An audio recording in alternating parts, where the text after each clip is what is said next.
सुप्रभात बेटा। आज आपका अपना नया अध्याय रहेगा और अपने आज के जो नए कवि हैं वो हैं सुमित्रानंदन पंत।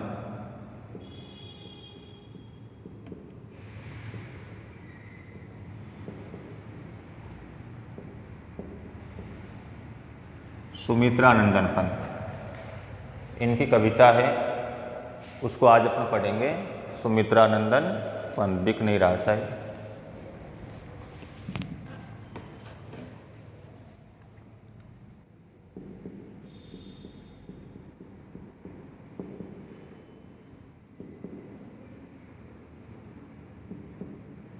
सुमित्रानंदन पंत।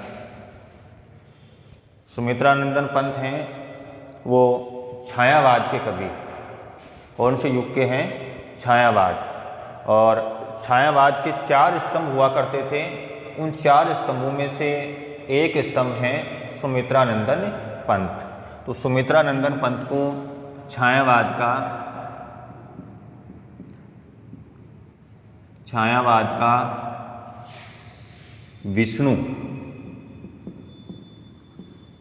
विष्णु कहा जाता है।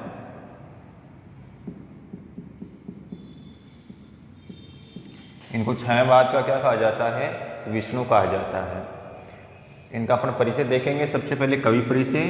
तो इनका जो जन्म है, सुमित्रानंदन पंत का जन्म है वो हुआ था कोई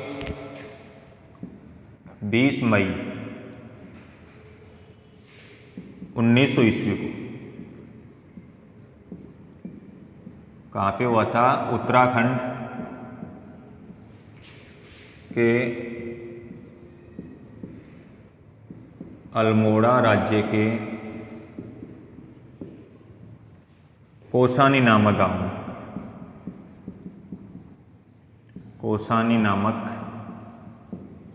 गांव। जन्म कब हुआ था बेटा? जन्म हुआ था 20 मई 1900 ईस्वी को उत्तराखंड के अल्मोड़ा जिले के कोसानी नामक गांव में इनका क्या हुआ था? जन्म हुआ था। कोसानी है, अल्मोड़ा है, वो प्राकृतिक सुंदरता की दृष्टि से अति महत्वपूर्ण है। इसलिए इनका बचपन से ही किसके प्रति लगाव था? प्रकृति के प्रति इनका लगाव था। और प्रकृति के प्रति इनका अत्यधिक लगाव होने के कारण इनको प्रकृति का सुकुमार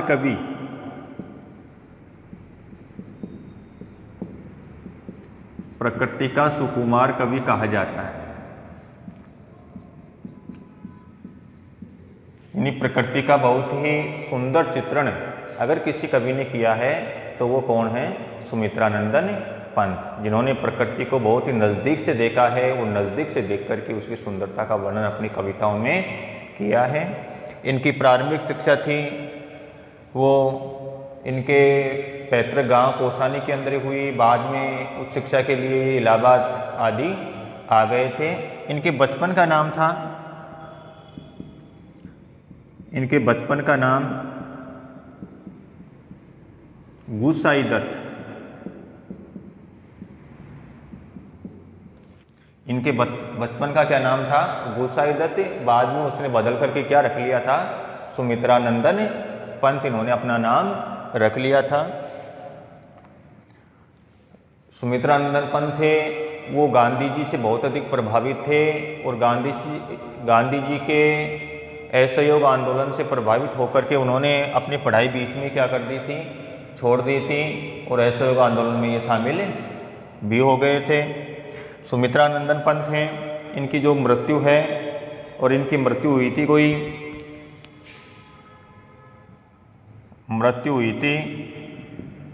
28 दिसंबर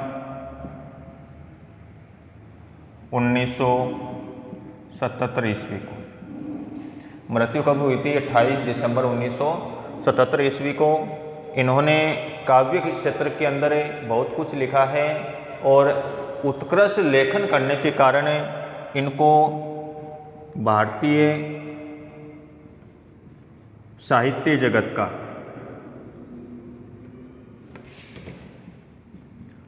साहित्य जगत का सर्वोच्च सम्मान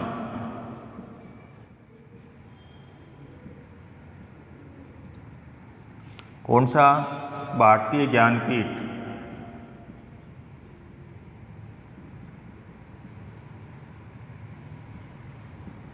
पुरस्कार मिला था।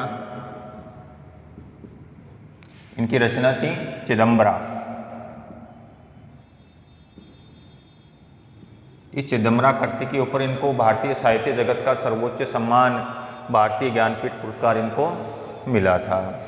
आगे बात करते हैं इनकी रचनाओं की। और इनकी जो रचनाएं हैं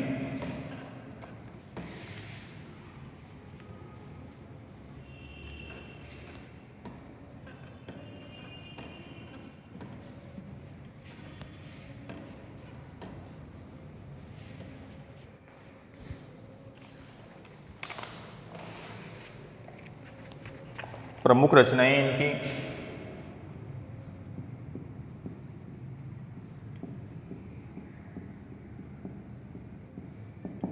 इनकी प्रमुख रचनाएं हैं वीणा,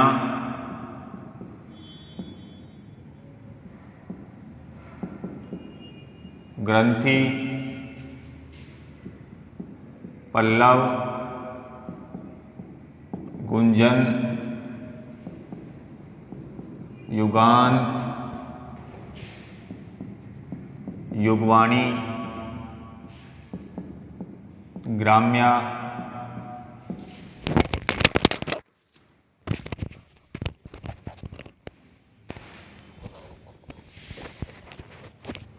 स्वर्ण किरण,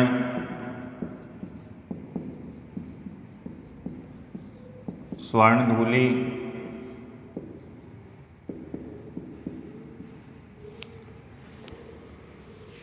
उत्तरा, कला और बूढ़ा चांद,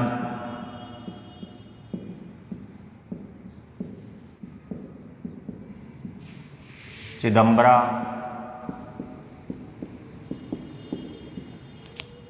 और लोकायतन। ये इनकी प्रमुख रचनाएं हैं। वीणा है, ग्रंथि है, पल्लव है, युगांत है, युगवाणी है, ग्राम्या है, स्वर्ण किरण है, स्वर्ण धूलि है, कला और बूढ़ा चांद है, उत्तरा है, चिदंबरा और लोकायतन। ये इनकी क्या है? प्रमुख रचनाएं हैं। तो ये इनका क्या है? एक परिचय है। अब इनकी यहाँ पर एक कविता है, उस कविता का अपन अध्ययन करेंगे। देखो बेटा, पहला पद है वे आँखें। वे आँखें जो कविता है वो एक किसान के ऊपर लिखी गई कविता है। आज़ादी से पूर्व किसानों की जो हालत थी, किसानों के ऊपर शोषण अत्याचार हो रहा था, उन्हीं को आधार बना कर के कवि ने ये कविता है वो लिखी है। आज़ादी से पहले की ये कविता है। इसमें उन्होंने स्वतंत्रता प्राप्ति से पूर्व के किसानों की जो दुर्दशा थी उसका चित्रण किया है और बताया है कि किसानों की आंखों में हमेशा ही दीनता और डरने का भाव छुपा हुआ रहता है। और आज़ादी के बाद आज भी किसानों के लिए उचित प्रकार की व्यवस्था नहीं हो पा रही है। आज भी किसान प्रताड़ित किए जाते हैं और आज भी वो अनहोनी के शिकार हो जाते हैं।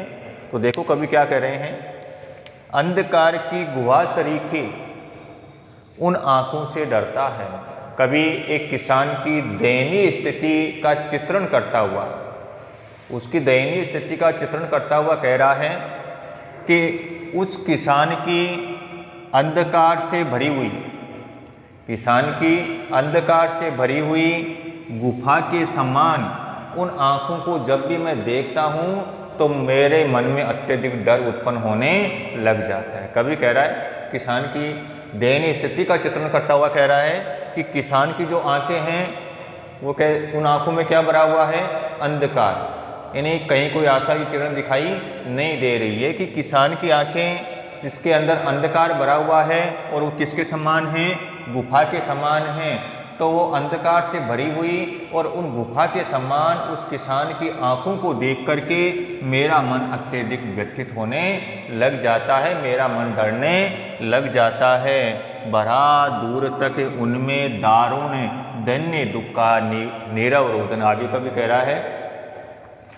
कह रहा है कि उस अंधकार से भरी गुफा जैसी उन आंखों को देख करके मेरा मन डरने लगता है। उन आंखों की गहराई में दूर तक भयानक दीनता, दुख, दैन्य आदि का रोदन है वो छिपा हुआ है। किसान की जो आंखें हैं अंधकार से भरी हुई और किसके समान हैं? गुफा के समान हैं। और उन गुफा के समान आंखों को देख करके कवि कह रहा है कि मेरा मन डरने लगता है।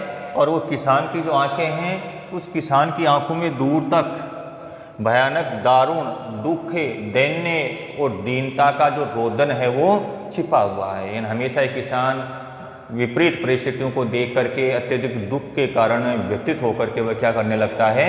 रोने लगता है।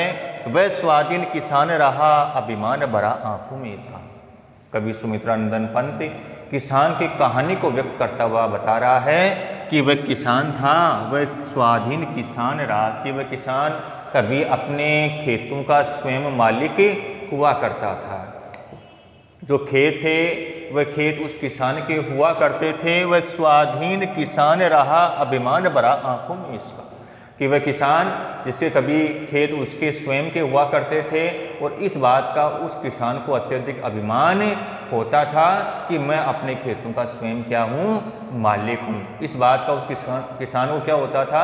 अभिमान होता था कि खेत हैं वो मेरे स्वयं के हैं, मैं मेरे खेतों का स्वयं क्या हूँ? मालिक हूँ। छोड़ उसे मंझधार आज संसार कगार सदृश। वह किसका? कगार का मतलब किनारा, सदृश का मतलब होता है सम्मान। लेकिन आज संसार है उस किसान को भयंकर विपत्ति की मंझधार में छोड़ करके और चला गया।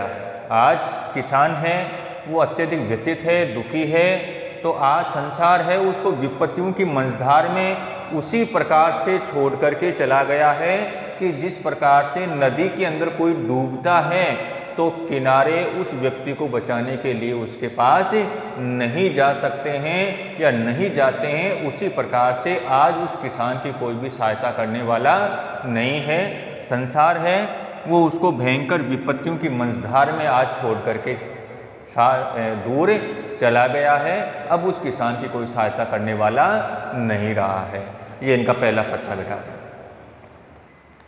दूसरा पद बेटा, दूसरे पद में कवि कह रहे हैं लहराते हुए खेत द्रगों में, द्रगों का मतलब आंखों में, हुआ बेदखल अब वह जिनसे। कवि कह रहा है कि उस किसान के वो खेत, जिन खेतों से उस किसान को जमींदारों ने, साहूकारों ने क्या कर दिया है? बेदखल कर दिया है।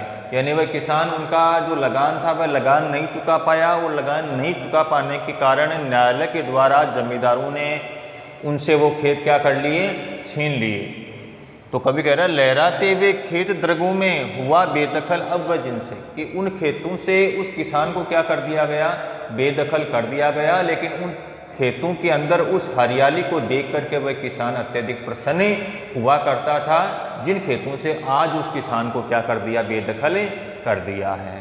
हंसती थी उसके जीवन की हरियाली जिनके तरण तरण से, कि उन खेतों के अंदर जो फसलें हुआ करती थी, जो हरियाली थी, उस हरियाली को देख करके उसका मन था वो अत्यधिक प्रसन्नचित हुआ करता था। अपने खेतों में लहलाती फसल को देख करके, हरी भरी फसल को देख करके उस किसान का रोम रोम अत्यधिक प्रसन्नता से पुलकित हो उठता था, अत्यधिक प्रसन्नचित हो जाता था। जिन खेतों से आज उसको क्या कर दिया? बेदखल कर दिया। और खेतों से बेदखल करने पर उसकी प्रसन्नता भी उसके जीवन से समाप्त हो गई है। आंखों में ही घुमा करता वह उसकी आंखों का तारा। आंखों का तारा उसके बेटे के लिए आया है। आंखों का तारा किसके लिए आया है? बेटे के लिए आया है। कवि कह रहा है कि वह किसान, वहाँ पर उस किसान के साथ जो जमींदार थे, साहूकार थे, वो किस प्रकार का शोषण अत्याचार किया करते थे उसका यहाँ पर वर्णन किया गया है। तो देखो कवि क्या कह रहे हैं? कवि कह रहा है कि उस किसान की उन आंखों में अपना वह आंखों का तारा अर्थात उसका जो प्रिय पुत्र था वो हमेशा ही दिखाई देता रहता था। लेकिन कारकुनों की लाठी से जो गया जवानी में ही मारा। कि जमींदारों ने किसान के ऊपर शोषण अत्याचार किया, शोषण अत्याचार के विरुद्ध उसके बेटे ने क्या उठाई, आवाज़ उठाई। और जब आवाज़ उठाई तो उन साहूकार और जमींदारों के जो लठेत थे, जो नौकर थे, उन नौकरों ने, उन लठेतों ने जवानी के अंदर ही उस बेटे को क्या कर दिया, मार दिया। और मारने के बाद वह किसान अब अत्यधिक क्या हो गया, व्यथित हो गया। कारकुनों की लाठी से, कारकुनों का मतलब लठेत, लठेत जवानी के अंदर ही उस किसान के बेटे को उन साहूकार और जमींदारों के लठेतों ने क्या कर दिया, उसको मार दिया है। तो इस प्रकार किसान के ऊपर उस समय के जमींदार और साहूकार थे वो अत्यधिक शोषण और अत्याचार किया करते थे। ये बेटे अपने 2 पद हो गए हैं, बाकी पद अपने अगले वीडियो में देखेंगे। उससे पहले मैं आपको इसका एक प्रसंग लिखा देता हूँ। पाठ का प्रसंग होगा,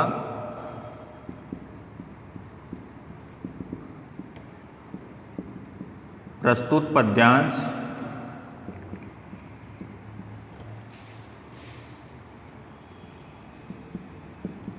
छायावाद में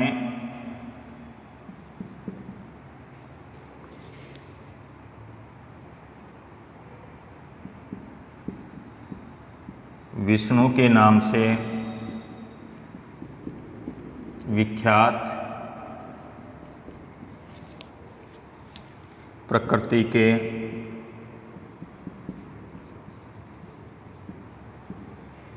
सुकुमार कवि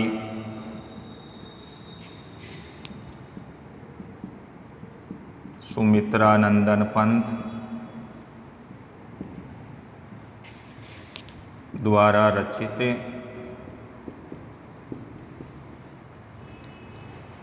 वे आँखें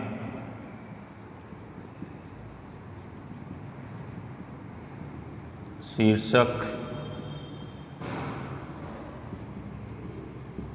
कविता से संकलित है। फिर इसमें जिसका भी वर्णन किया गया है वो बात अपन आगे लिख देंगे। ये इस पाठ का क्या हो जाएगा, प्रसंग हो जाएगा, व्याख्या का प्रसंग हो जाएगा। धन्यवाद। जय हिंद।